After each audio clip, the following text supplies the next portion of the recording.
Hey, Sugga.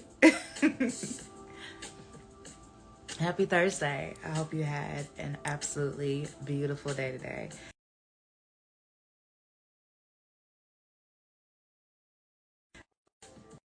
Oh, seconds. I hope you feel like you had a really great day. I hope you feel like your day has been blossoming, that your week has been amazing. I'm so grateful to see you. I'm grateful that you're here. Thank you for being here. Thank you for being present. I appreciate you. I love you. Thank you. Thank you. Thank you. Thank you. This is episode, I don't really know, but it is season 3. That's what I do know. I gotta go back to naming my episode, or like numbering my episodes, so I can know where I am, because I think I lose count. But I'm gonna go back and check. Thank y'all for being here. I appreciate you.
This is a family. We love being here every Thursday, and I'm so grateful that you're here.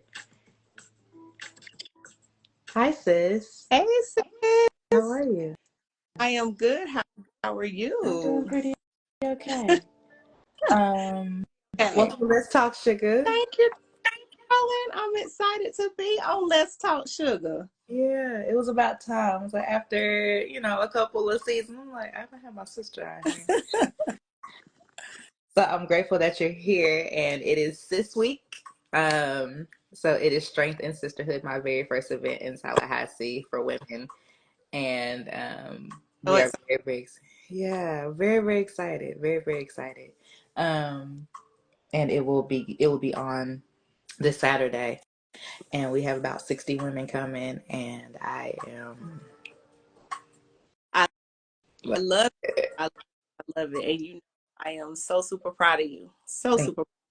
Thank you, thank you, thank you, thank you. So we're gonna do a couple different questions. I got you loaded up, and I'm gonna let you get all your thoughts out. There's no rush on the time necessarily. Well, within an hour, because it will cut me off. Okay. But beyond that, you're free to answer the questions however. But I'm gonna let you introduce yourself first, and we'll get started. Okay.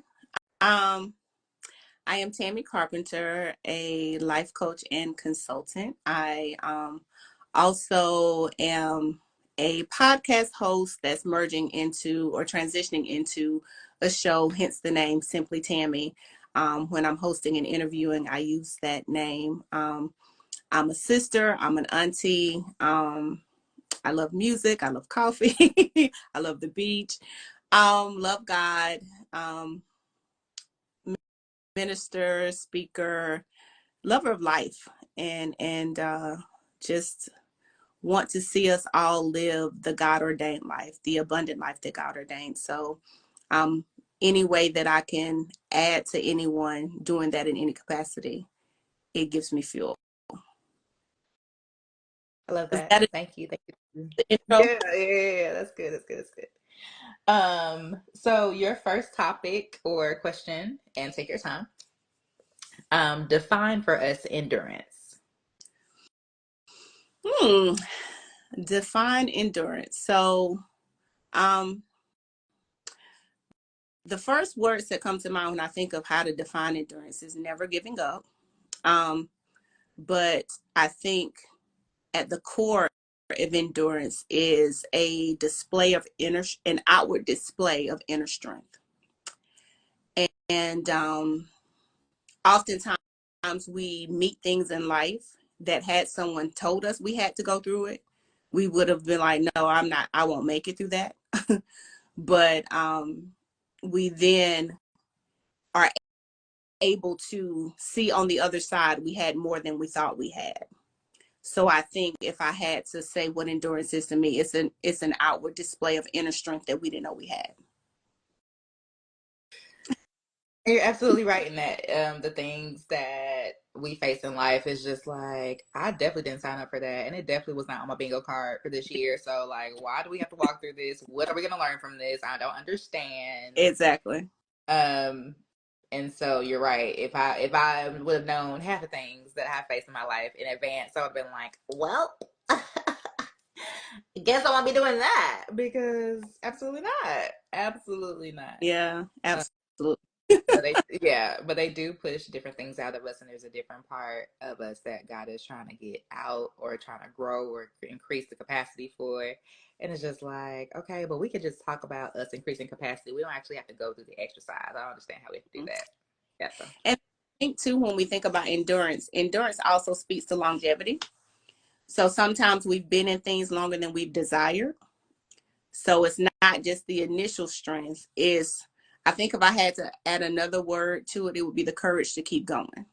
Because at some point, when you're in a trial for longer than we signed up for, or the trial that we didn't sign up for anyway, at some point something says like, okay, God, something got to give. Like, how many more hours do we got to be dealing with this? But the courage to say yes to another day and another moment, even though circumstances haven't changed, I think that couples with endurance as well. That's good. And I'm gonna take that nigga for myself because that's good. Because I should be like, I told the Lord in a prayer a couple weeks ago. I said, I know we passed this test already. I know I have aced this department. There's no reason we have to revisit this. I don't understand. Right, right. Like, is there not a grade recorded for this one already? I just know I passed that exam. I'm for sure positive. Actually, got the stripes for it. Right, But right. anyway, Surface just to see what your attitude is going to be the next time going through it. okay. Say that one more time for the people in the back. Sometimes the same test resurfaces just to see what your attitude is going to be this time. Because you passed, you got through it. But now, if it comes up again, are we murmuring and complaining? Or did we realize, okay, God, I know that you're with me because I've done this before? Or we've done this before? Because very much we have history. So, okay. Mm-hmm. I'm going to take that one for me too. Okay. I'm gonna use your other brain for just a second. We're gonna go in a different direction real quick, and we'll come back to Okay. um, you are a entrepreneur for sure, and a great businesswoman. You have great business models for everything that you do, and I want to know from you, why do you feel like it's important for us to have strategy in our business? Um, Strategy gives you direction. And guidance. It's easy, to wake up one day, and I think about often if we've seen the movie Forrest Gump, he woke up one day and decided he wanted to run because, he was dealing with something and his outlet was running. And he just kept on running until one day he just decided he didn't. But along the way, he picked up all these people that were following him that didn't know why he was running. So then when he stopped, he was ready to go back home. They're like, well, what we need to do? So strategy gives you guidance and direction for the vision, but also for the things that will come along the way, along the journey with your business, whether it's your customers, whether it's your products. I've authored a few books, and one of the things that I had to do before writing the book was outline the book. I needed to know what my end goal was with what I wanted to say before just sitting down and writing. So strategies is going to give you a framework for what it is you want to do, especially when you do a lot of things well, but everything is not going to do well in business. Okay, talk about that for just a moment, please. Um, you know, those of you that know me know I like to cook. love on the stove is what I do for people that I love. However, I've had a few people say, well, you should do a restaurant. I have no desire to be in anyone's kitchen on a daily basis, doing that. Not that I don't think my food is good enough. It's just not what I desire to do. Even though I cook well, it doesn't mean I need to go out here and start a business or a restaurant. So you also have to couple that with what you are willing to do to make that business work. So strategy also says, okay, yeah, I can design, I can paint, but am I willing to put in X amount of hours a day? Am I willing to invest in courses and coaching and whatever it may take to see that this becomes successful as a business? It's just something that I enjoy doing whenever I feel like doing it, because business is not what you do whenever you feel like doing it. It's not at all. And people get that mixed up and they're like, well, if you do what you love, you'll never work a day out your life. I'm like, okay, great. But if you're doing that full time, that becomes a burden. It becomes annoying and you don't like it anymore. Absolutely. I've had so many times where I've gone into full time graphic design, and like by month 3, I'm like, I don't want to look at this iPad no more. I'm over it. Like, I don't want to look at no more colors. Like, let's go build something. I don't know. But I'm sick of this. And people don't understand that's a very real thing. Mm-hmm. Mm-hmm. And you have to be willing to be honest with when you're good at something, but it's not thriving in business, or what is your end goal? Like you said, if I'm doing this full time, then I know I need X amount of dollars to do this full time. Or if this is supplemental, I may not need to do it as much as I would if it's full time. So how much time am I willing to give to this? And then if it doesn't take off like I think it should, what is my endurance? Do I have the courage to get up another day to say, I'm doing this, even though it doesn't look like what I thought it would? How much time am I going to sit in this space to say, okay, God, I believe this is what you told me to do. I believe that there's going to be success in this, and I'm in this to see what the end is going to be.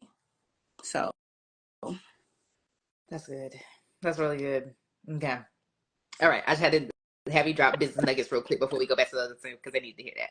No problem. All right. So it is this week.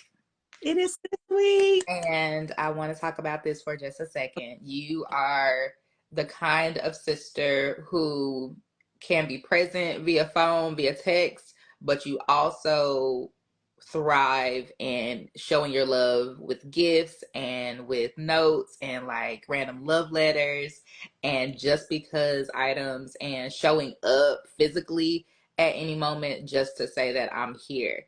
And we can lay all over you and cry and snot and vent and all the things, and you listen to us and you also cook for us and just make sure that we feel present and seen and heard. And I want to know, why is it so important for you to hold space for other women? I think I do that for a few reasons. I think everyone deserves that. And I've learned about myself over time that I believe I do for other people the things that I desire to be done for me. And I also, I was sharing with, and I'm pretty sure I've said this before, but I was sharing with a sister of mine who I was just spending some time with over this past weekend, that my biological sister passed away. This year will be 13 years, but I believe God has since surrounded me with a number of sisters to further enhance that relationship, just because my biological sister passed away. So I think it's just the exchange of love that, one, I think we all deserve. And that even though we don't always want to admit it, I think there is a need for it sometimes, just to know that you have a safe space in another woman. And it squashes the theory of, women can't get along, all the things that they want to say about women, that you don't have to be related to a woman to love another woman like a sister, or to show up for another woman like a sister. So I think it's the inward desire to let you know that and another thing, that just being you is enough. I think women have to perform in so many spaces. So if you can be celebrated for just being you, then I want to add to someone else's life in that way. I love that. I love that. I love that. I love that. And it's true. And we're gonna talk about it at some point during this weekend about um all of those things, but also the mean girl complex of us not even getting along or us having issues with connecting with one another when there is so much strength in us being connected to one another, being vulnerable with one another.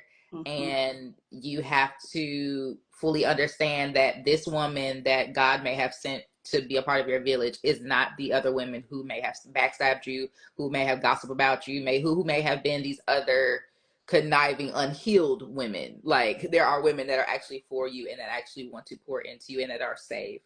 Um, and so that's part of what we're going to be doing this weekend is having those conversations and the like tough talks, like Mm-hmm. so everybody can sit down. Now listen, this girl, she okay. Yes, yes. And I think another conversation that we don't have, and I apologize if I'm getting ahead, but I was just with one of my sisters over the weekend and talked for hours. And this another thing that I said to her is a lot of times, if you are connected with people who have a very bright light, sometimes in the presence of that sister, you don't know whether to be inspired or intimidated. So that I think is what challenges a lot of women in their relationships, because when you show up, and if I have not ever been in a space where my light has been welcomed like that, I might feel some type of way about your light. But what I told her was, if I don't feel inspired or challenged to be better, then I need to look at me if I'm feeling anything different. Like if I feel intimidated because you showed up just as you and you're bright, I don't have an issue with you. I have an inward issue that I need to deal with, so that I then probably need to connect with you. And then you can show me how you have the freedom to show up as you are without inhibitions. Because many times women who feel that way in the presence of other women, somebody has suppressed them along the way and they don't feel like they're enough. They don't feel like they can show up as themselves. So then they start feeling a way when someone else shows up and their makeup is beautiful, their hair is gorgeous, they're dressed the way they dress. But we don't even know what it took that sister to do that just to get there. So instead of trying to go away from it, like I was telling my sister, if I might have a ring light in here, got a lamp in here, not one bulb I have in here is intimidated by another one, because they're all needed. So in a space of other women, your light is never dimmed if you are just who you are. If you're just who you are. And I said this on my pod this week's episode. Like I had, and I was that person before, intimidated because somebody else showed up as who they are, but they're healed in that area. Like they are growing and God made them who they are. And once I realized like there's not another Racquel Cherise, like what are we really talking about right now? Not another one. There's no other one on the planet. Like there may be people that have similar characteristics. Mm-hmm. I might have a lookalike somewhere. Different things that make you, oh, you might remind me of so and so. That's fine. There's not another one of me. Absolutely. And like that's not being boastful or prideful. Like that's fully standing in who you are and who God made you to be. And once you're confident in that, then I'm not upset that Tammy can make the best tripping grits in the world. She make better grits than me. It's fine. Like I'm not tripping. And like mommy can sing. Like nobody is tripping about individual gifts and where you are if you are fully like settled in who you are. But if you're not and another woman intimidates you, it speaks to the unhealed girl inside. Absolutely. Absolutely. And so like bonus question here, what does it look like for us to do the work for the unhealed girl in us so we can be with other women? Therapy. Of course, prayer and seeing yourself through the word of God, but in an honest assessment, what I've been in church all my life, what has helped me begin to turn the corner in a more positive way has been therapy. Because oftentimes in church you can show up and look the part and blend right in, and all of those things that are still present get buried under the fact that you can sing or the fact that you're gifted in XYZ or whatever ways you are. But when you are sitting in front of a therapist and they say, well, tell me how this made you feel when, and you like, oh, then you realize your little girl was never given a voice to say how she felt. So then you have to go back and start giving the little girl permission to speak, so the grown woman is no longer intimidated. And, you know, that may be journaling, that may be, you know, actually writing the things that you know that your little girl didn't get and speak back into her. Or it could be, and I do a little bit of both, doing voice recordings, speaking back to her what she should have heard in certain moments. Or if she shows up, and you know that you're feeling away, you don't have to say it out loud, but you can just put your hands on your chest and say, you're safe in this environment. You're seen in this environment.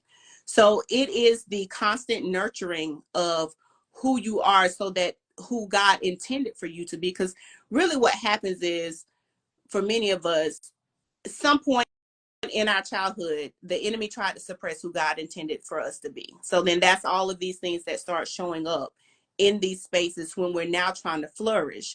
So we have to go back and help nurture us up to the point where we are now.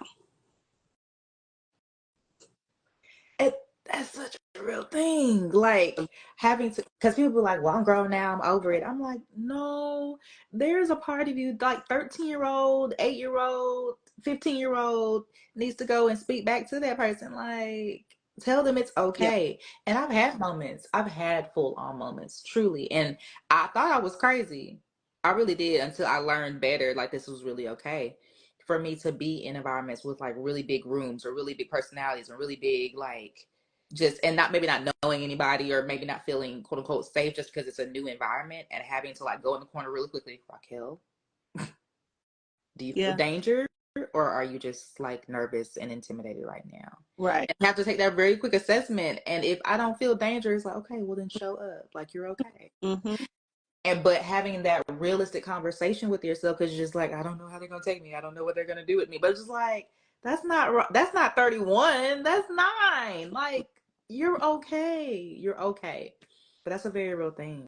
And That's a very we are no longer responsible for people being okay with who we are. I think oftentimes as children, we sometimes want to make everyone around us feel okay. So we start the performance and the conforming and all the things. And as an adult, you still trying to shape yourself into those behaviors because you want everyone around you to feel okay. But that's not your responsibility. It's not. And that part I'm working on. Because I at one time in my life, I didn't really care. Like, I was just like, but it was not in a positive sense. It was very much like, you can grow up, I'm growing, blah, blah, blah, and like this ugly whatever personality. But then once the Lord like softened my heart, it was just like, oh, woo, woo, like, are you okay? Are you okay? But then I started dimming my own light because I want to make sure they were straight. And I'm like, now hold on. Yeah. The Lord ain't do work on my heart just to make sure that I just start bringing myself down, because that's not what we're doing here. Exactly. There has to be another part. And so I had to be okay with the fact that, no, you can still show up as all you are. You can make sure people are okay, but we're not going to dim our light because of that. Like, they're going to have to go do their own work. Exactly. I had to get over that. I was just like, am I being mean? Like, no, you're not. It is work in progress, especially when you are accustomed to doing that. It's like you said, I'm not going to be rude in this case, but I'm not going to not be who I am because it makes you uncomfortable. Because you don't really, and I hurting both of us by doing that. And it is. And it is. And you don't realize that until you're actively sitting in a situation where you feel like, oh, I could have said that.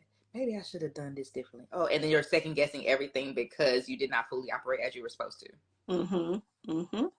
Very real thing.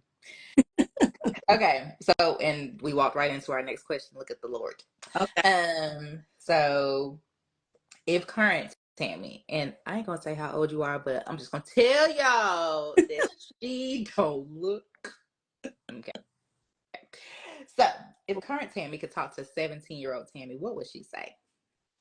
Ooh. Wow. 17-year-old Tammy. Ooh. The first thing that comes to mind is I would tell her that she is valued. You know, that was right going into senior year, about to finish high school, still trying to figure out who I am and what I need to do. And so I would tell her that she's valued, that I would also tell her to trust her brilliance, and to begin to tap into the seeds of God's love that have been planted into you. Because you go through that little, oh, I'm grown now phase. and you start doing everything that you thought you wanted to do. So yeah, to having, I would have advised her to tap into a relationship with God a little earlier. And again, been in church all my life, but was not rooted in the word and in relationship. So if I had to tell her those three things, and save some money, honey, because one day you're gonna have some dreams. And all this frivolous shopping is not going to pay for those dreams.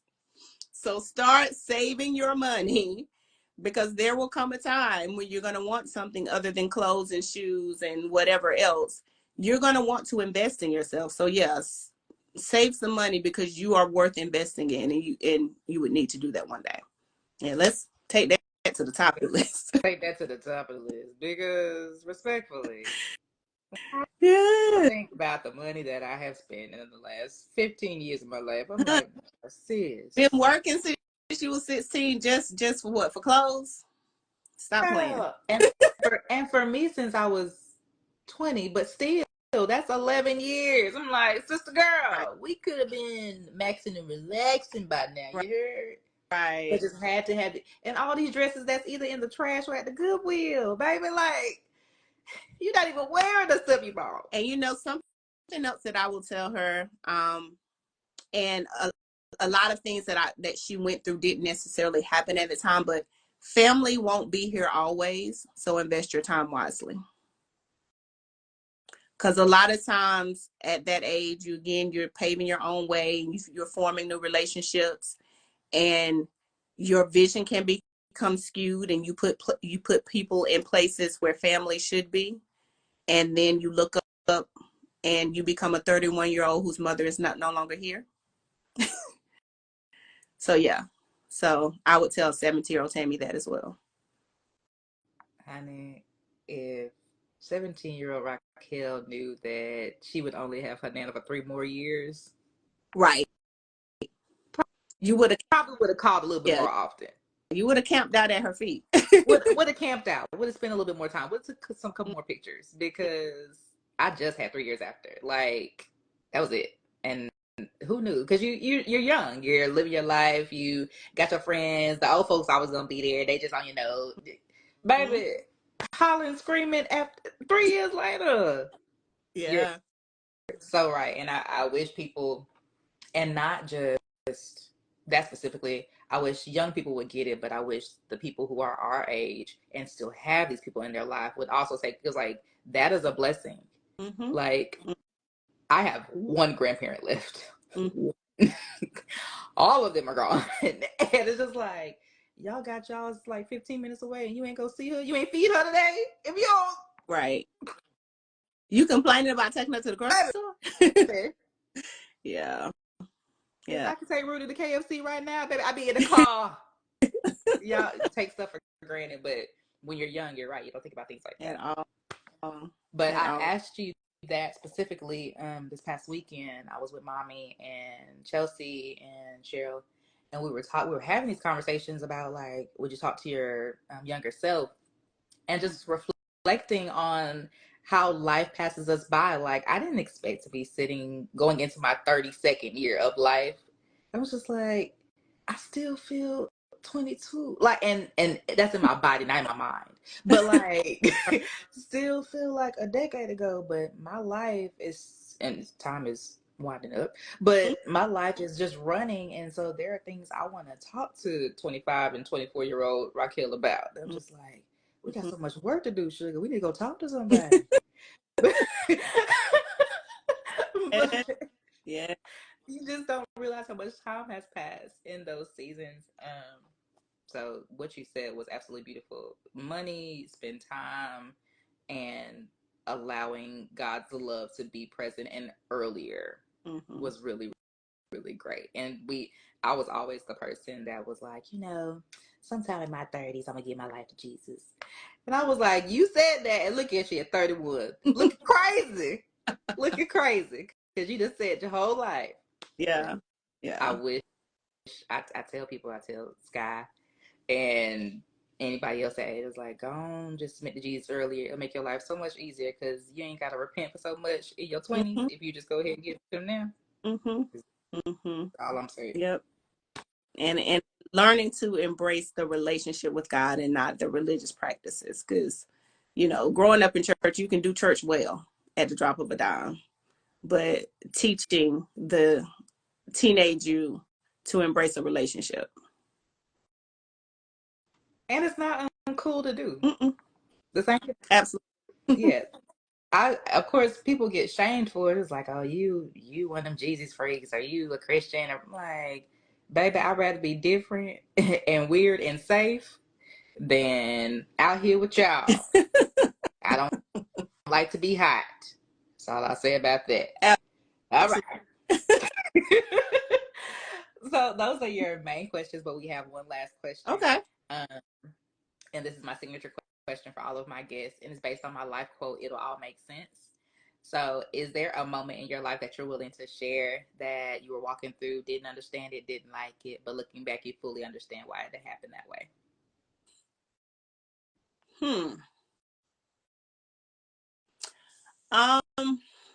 Ooh. I've had a few moments, but I guess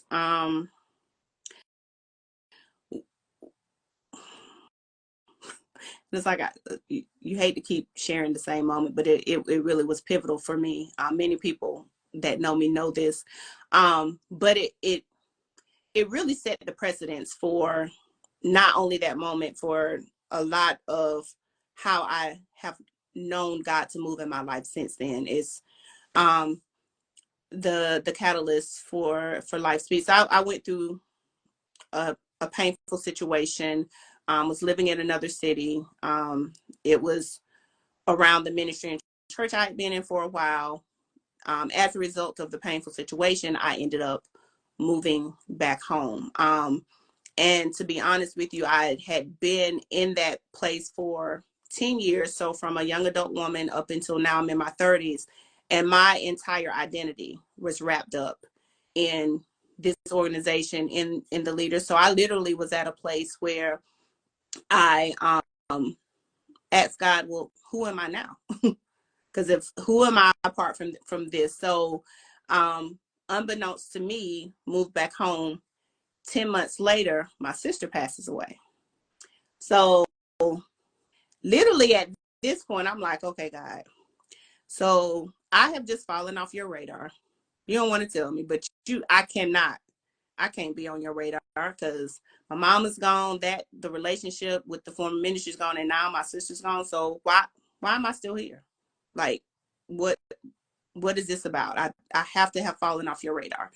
But it put me in a position to where my focus was fully on him, because again, I had to learn who I was apart from any attachments but him. So that became the Tammy who became okay with launching a business or starting an organization, because at this point, you got my full attention.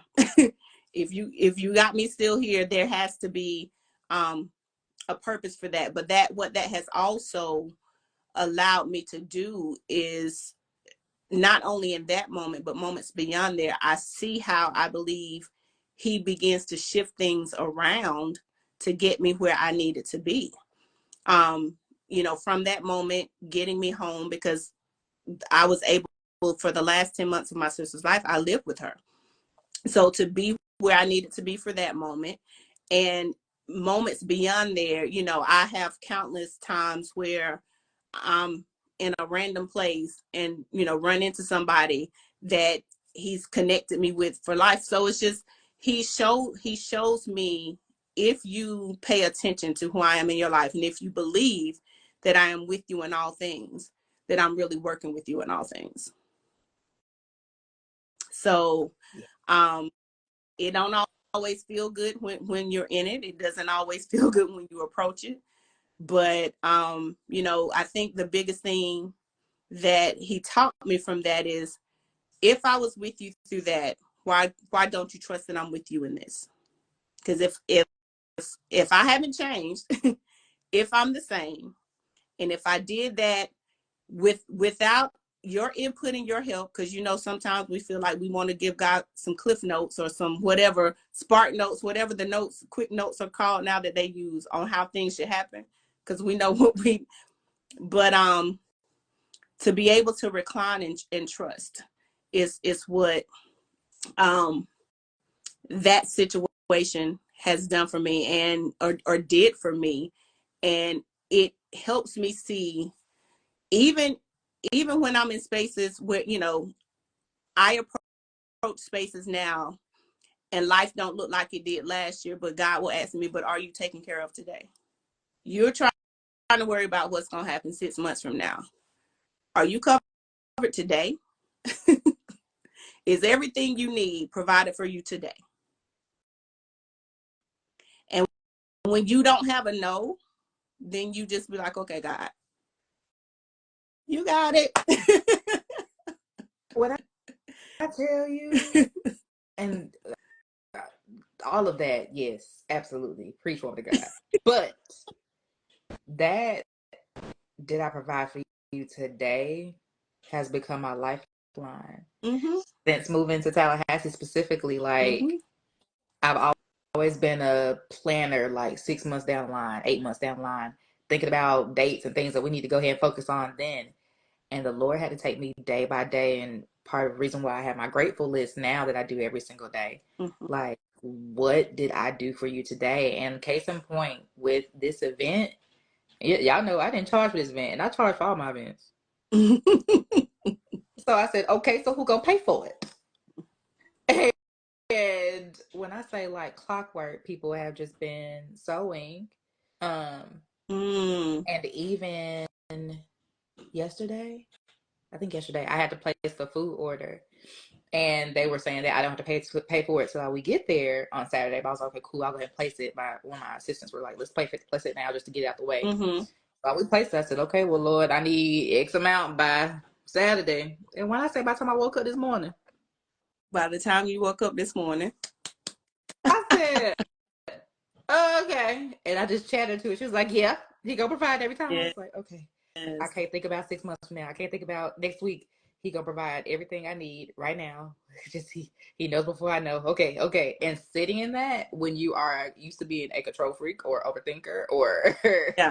all those things, and just fully resting in him, Mm-hmm. it's a task for some of us. And Yeah. I get it, because I'm one of those, like, just choosing to be like, okay, God, you not gonna leave me out here to die. You really do have my best interest at heart, so let me just relax in you. Yeah. And sometimes and I have had to embrace this even further. Sometimes for me, it don't always make sense, but for me, it don't have to make sense as long as it'll always be God.